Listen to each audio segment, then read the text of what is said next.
여러분, 혹시 아셨나요? 산후조리원이 한국에만 있다는 소문. 진짜일까요?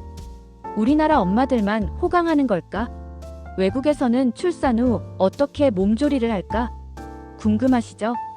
오늘은 한국과 외국의 산후조리 문화 차이를 완전 제대로 파헤쳐 보겠습니다. 영상 끝까지 보시면 나중에 해외에서 출산 계획하실 때 큰 도움 될 거예요.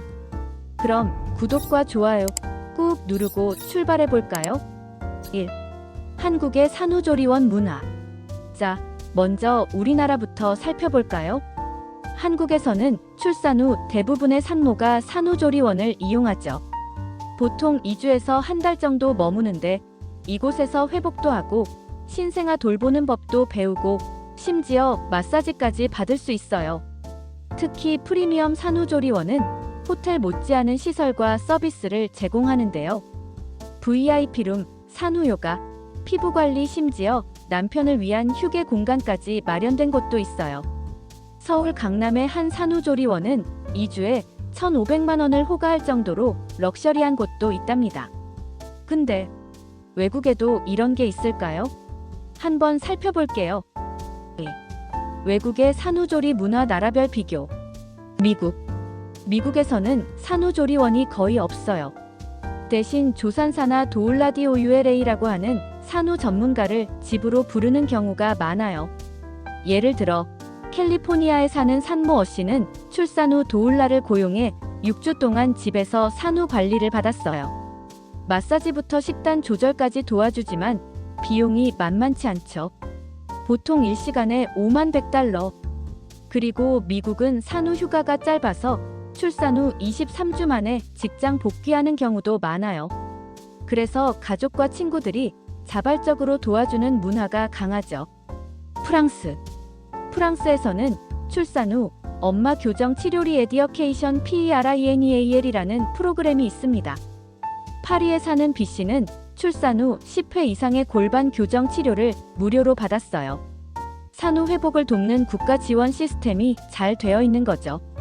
또한 프랑스는 조산사 방문 서비스 세이지 마이너스 팸 DOMICIL을 제공하여 출산 후 일정 기간 동안 간호사가 집으로 방문해 건강 상태를 체크해줍니다. 스웨덴은 출산 후 병원에 오래 머무르지 않아요. 하지만 산모와 신생아를 위한 국가 지원이 아주 빵빵하죠. 부모 모두 긴 육아휴직을 사용할 수 있어서 자연스럽게 가정에서 회복할 수 있어요. 보통 엄마는 최소 240일, 아빠는 90일의 유급 육아휴직을 받을 수 있어요. 그리고 국가에서 운영하는 베이비 패키지 베이비 바크스가 제공됩니다. 이 상자에는 신생아 옷, 기저귀, 침구류 등이 포함되어 있어 초기 육아 비용 부담을 줄여줍니다. 중국에서는 조월자라는 전통적인 산후조리 문화가 있습니다. 출산 후 30일 동안 외출을 하지 않고 엄격한 식단을 따르며 몸을 회복하는 것이 특징입니다. 최근에는 조월센터라는 고급 산후조리원이 생기고 있어요. 호텔급 시설과 전문 간호 서비스가 제공되며 비용은 보통 200만 원에서 1,000만 원 이상까지 다양합니다. 일본은 병원에서 57일 정도 입원하는 경우가 많고 퇴원 후에는 주로 가족들이 돌봐주는 문화입니다. 하지만 최근에는 산후케어 호텔이라는 새로운 개념이 생기고 있어요. 전문 간호사가 신생아를 돌봐주고 산모를 위한 식단과 마사지 서비스도 제공합니다. 예를 들어 도쿄의 한 산후케어 호텔은 1박에 30만 원 정도로 고급 서비스를 원하는 산모들에게 인기가 많아요. 3. 산후조리원과 각국 문화 차이. 그럼 한국과 외국의 차이점이 뭘까요? 첫째, 한국은 시설 중심, 외국은 가정 중심. 둘째, 한국은 짧고 강한 케어, 외국은 길고 천천히 회복. 셋째, 한국은 개인 비용이 크지만 외국은 국가 지원이 크다. 예를 들어 한국에서는 산후조리원 비용이 평균 300만 원에서 1,500만 원까지 다양하지만 스웨덴에서는 출산과 회복 과정이 모두 국가에서 지원됩니다. 이런 차이점 때문에 한국에 살던 분들이 외국에서 출산하면 적응하기 어려울 수도 있어요. 자, 오늘 한국과 외국의 산후조리 문화를 비교해 봤는데요.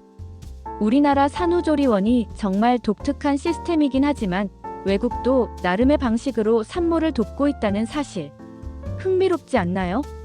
여러분은 어떤 방식이 더 좋다고 생각하시나요? 댓글로 의견 남겨주세요. 영상이 유익했다면 구독, 좋아요, 알림 설정까지 부탁드려요. 그럼 다음 영상에서 또 만나요. 안녕.